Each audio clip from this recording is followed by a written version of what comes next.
Hello and welcome to the Permanente Medicine Podcast. I'm Chris Grant, your host and Chief Operating Officer of the Permanente Federation. This is the second part of a special two-part podcast where we talk to three physician leaders about the importance of supporting physicians and their well-being during the pandemic and how we can continue to promote physician wellness in the future. I spoke with Dr. Dawn Clark, an OBGYN and Chief Wellness Officer for the Southern California Permanente Medical Group, Dr. Ashley Zucker, a psychiatrist for the Southern California Permanente Medical Group, and Chief of the Department of Psychiatry for Kaiser Permanente San Bernardino, and Dr. Reggie Mason, a pulmonologist and physician lead for total health and inculturation with the Southeast Permanente Medical Group in Georgia. Here's the rest of our conversation. As part of our gradual return to normalcy, and I say those words very cautiously because I'm not sure that post-COVID there'll ever be a real return to normalcy. I think there'll be a new normal, perhaps. Many people are now making their way back to normal offices. However, many frontline physicians and care teams never left, and they're now balancing resuming the previous responsibilities, the ongoing demands, with the ongoing COVID-19 response. Dr. Mason, what do you see as some of the keys to avoiding physician burnout during this particular time? So, as Dr. Zucker, Ashley said, physicians are human too, and our training really sets us up to be vigilant and actually to be hypervigilant. So again, as has been expressed, I think COVID simply intensified that. And so that hypervigilance can be just exhausting. I sometimes say, physical really does come first. Physical safety is super important. And so we really did focus on sleep. Sleep is super critical ingredient that sort of takes us in the direction of joy, because willpower is truly finite. And if you don't have the energy to take care of the members or yourself, then that's very demoralizing. So I think that was the first thing. Say, let's focus on the physical first. And sleep was a big part of that. A few years ago in the Georgia region, we actually had a sleep challenge. And that helped us with the critical ingredients to good sleep. And I think as a region, that came into the fore and benefited us as a group. And then I talked before about the mindfulness sessions that were a form of mental prehab. So I think sleep, not trying to overachieve, trying to exit that overachieving mindset. And again, normalizing our vulnerabilities as individuals were very important to help us continue to find joy in work. Great advice. And I love that concept of sleep challenges. We often have step challenges or walking challenges or running challenges, but sleep challenges, and just to focus on the importance of that along with the mindfulness sessions is really wonderful. Dr. Zucker, an AMA study conducted prior to the pandemic surveyed more than 15,000 doctors and found that only 6% would be willing to participate in a physician health program. The same study showed that just 10% would confide in their peers and colleagues. Quite remarkable considering these are the folks that care for others. What advice do you have for individuals within the medical community or who are themselves hesitant to ask for help? Yeah, so that's a really difficult question because there is so much hesitancy to seek out help. And, I like to sort of reframe the question, and it's not about what do we say to the people that are afraid to seek out help? It's how do we bring the help to those people? How do we make it so that we remove those barriers to asking for help? We don't want to focus on the individual that's struggling and assume that they're going to be able to reach out for help. When you're not in a good place, when you're having a difficult time, it's very difficult to navigate who do I reach out to, even if I want to, right? And so I think it's important, again, that all of this work we're doing for physician wellness is really just to show how we can bring the help to the people, whether they're willing or ready to accept it or not. I think it's also really important to recognize that help can mean a lot of different things. So I love Dr. Mason's point about just getting back to the basics, right? So we talk about self-care a lot, and I think that becomes this non-descriptive word, but when I think of self-care, I think of like, how do we get back to those basic human needs of getting sleep, getting rest, and rest doesn't have to be sleep, Mhm. taking those breaks, making sure that we're fueling our bodies, that we're moving, right? Whether that's exercise or going for a walk or whatever it is. I think those things are just so, so critical. And that can be help. I think the other thing is, help doesn't have to be a formal therapy session or appointment with a psychiatrist. It can be utilizing some of even the self-help apps that we have available. Oftentimes it's hard for people to talk to another person. And so having something that's just on their phone can be great. The other things that I really like to emphasize and point out is that sometimes it can be very challenging to reach out to your peers. So as much as we talk about and emphasize peer support, which we know there's, tons of literature to support how important and how efficacious peer support is, sometimes that can be a challenge. And so I always really like to highlight the variety of resources that exist both within our system but also outside. So there are things like the National Suicide Hotline, and they are available by phone, by text. You can go to their website, they have a live chat, and that is a national resource. And so that's something, if people are a little bit concerned about coming internal or talking to one of their peers, that's available to them. And during the pandemic, a group of psychiatrists put together a physician support line, which is also national, so not related to KP at all, but really recognizing that physicians wanted to talk to other physicians, but maybe not within their own practice. So that's another resource I like to highlight as well, because again, it can be challenging to get help. It's great advice and simply removing the barriers. I remember Dr. Ed Ellison in Southern California used to always say, making doing the right thing the easiest thing to do or easy to do. And I think that applies here, making support systems so incredibly easy to access, almost seamless. Building on your really thoughtful comments, I want to look towards the future here with this question. As we move forward, what do we need to ensure is in place to help physicians, not just right now, but in the weeks, months, and years ahead? Why don't we start, Dr. Mason, with you? Sure. Well, so I'd say that we did a great job of transitioning to virtual care during the pandemic. We've learned a lot of lessons from that.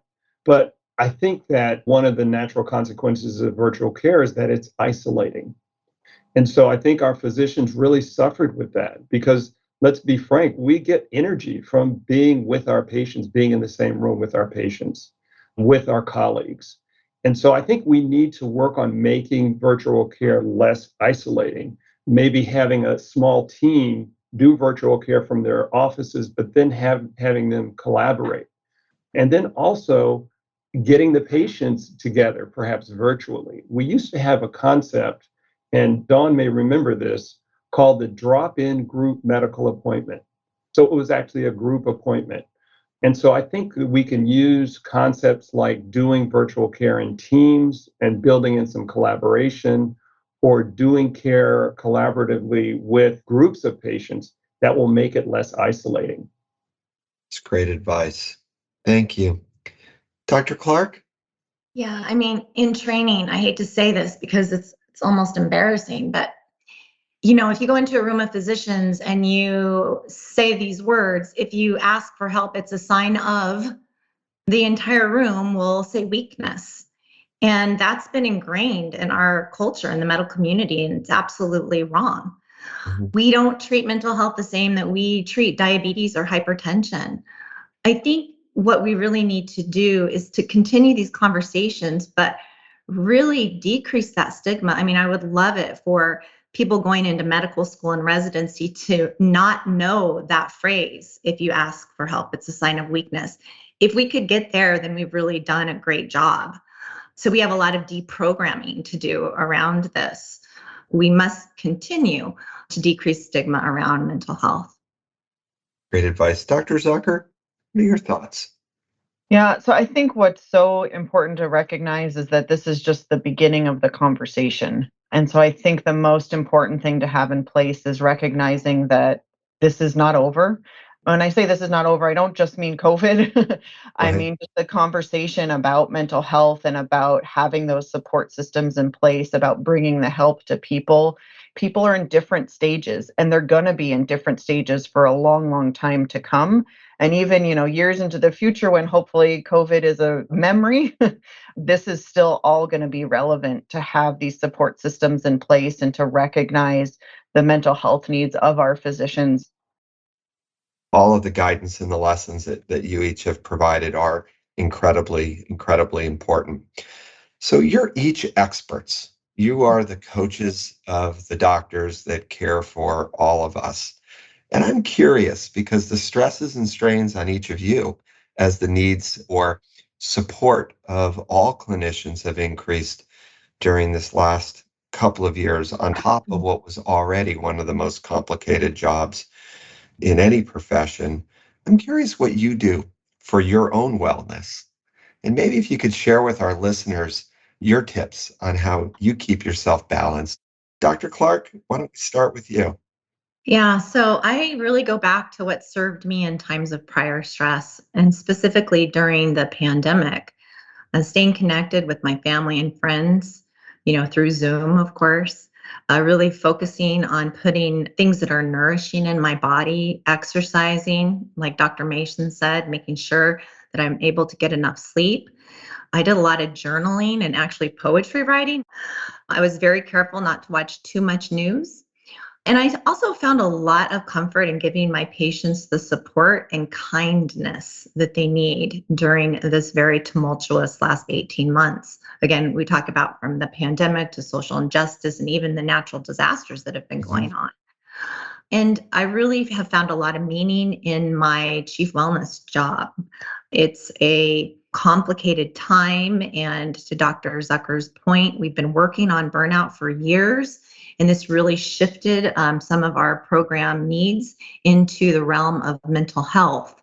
So, all of these things helped me move through these times of focused and steady. And I think I did it with some amount of grace, as much as one can get through these times. So, yeah, that's what I did. That's wonderful. And good tools and advice for all those that are listening. Dr. Zucker, how about you? What do you do to keep life in balance? Do I keep life in balance? I think that's the first question. No.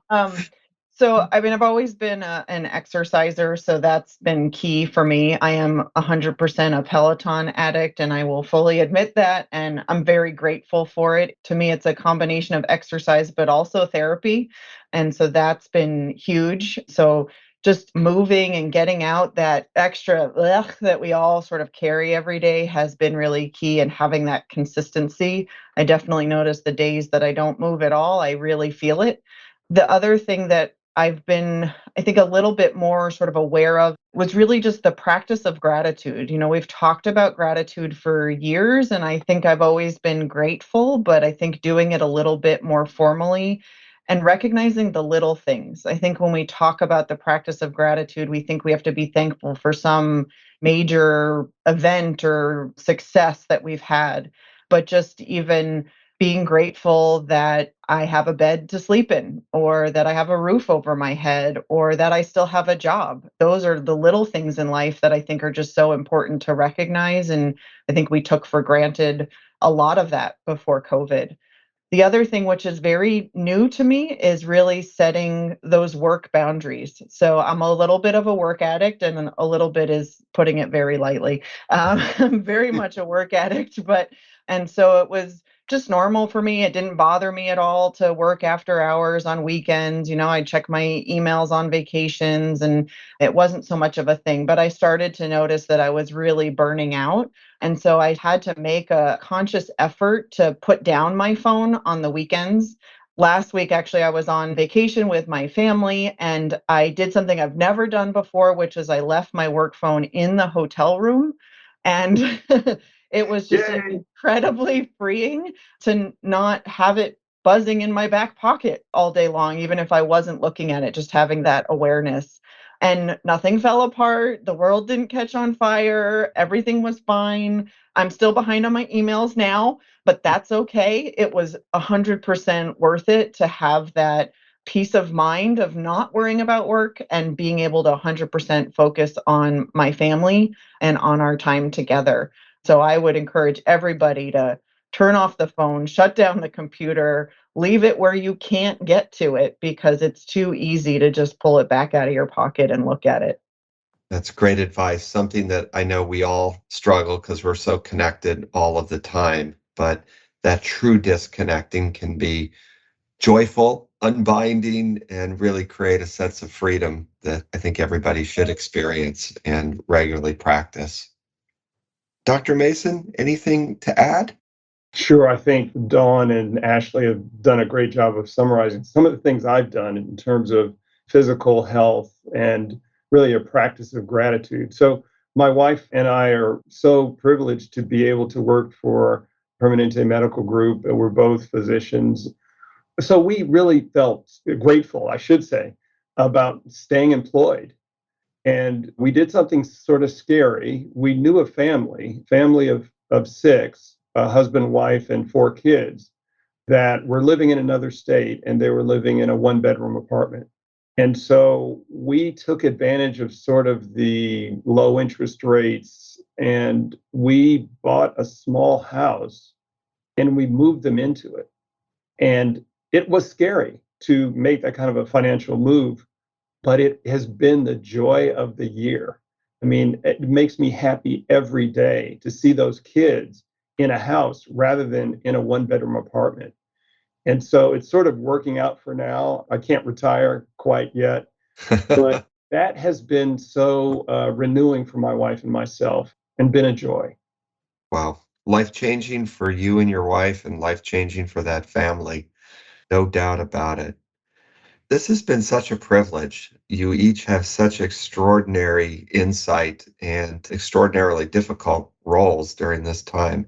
I want to share my sincere gratitude with all of you for the heroic work that you do.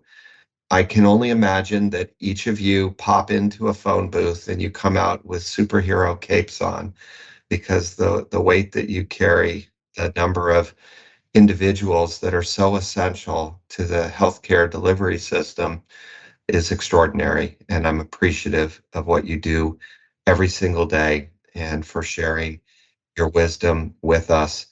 And I remember, I think it was probably from February until after the July 4th weekend in 2020 that I myself didn't take a day off, not a Saturday, not a Sunday, not anything, and worked these insane hours trying to triple bed capacity and secure PPE and even work with our pulmonologists and our ethicists on crisis care standards and the most complicated things that you can imagine.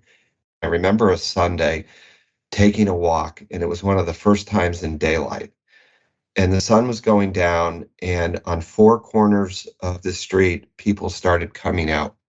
And we were social distancing then, and nobody could get within 6 feet of each other. And they came out with instruments. And I kind of looked around, I'm like, what's going on? And then I realized that this was the nightly ritual of gratitude towards physicians and nurses and all clinical providers. And I think society recognizes what we've lived through and we're all living through. And they've recognized the critical role of doctors and all care providers. And they've recognized that, in fact, they are heroes. And each of you are those heroes that take care of the heroes that are facing the front line. And I want to thank you for what you do. I know that we've got a long road ahead, but I'm so appreciative for the work, for the intellect, for the care that you each demonstrate every single day on behalf of all of the care providers of Kaiser Permanente, and quite frankly, of healthcare as a whole, because many learn from programs that we put in place here. So God bless each of you for the work that you do, and know how much we appreciate all that you do. Thanks, Chris. Thank you so much, Chris. That's our show for today. My thanks to our guest and to you for listening. Be sure to catch up with other episodes of our podcast by visiting permanente.org or by subscribing on iTunes or SoundCloud. We'll see you next time. The opinions expressed on this podcast are those of the speakers and are not necessarily the views of Kaiser Permanente, the Permanente Medical Groups, or the Permanente Federation.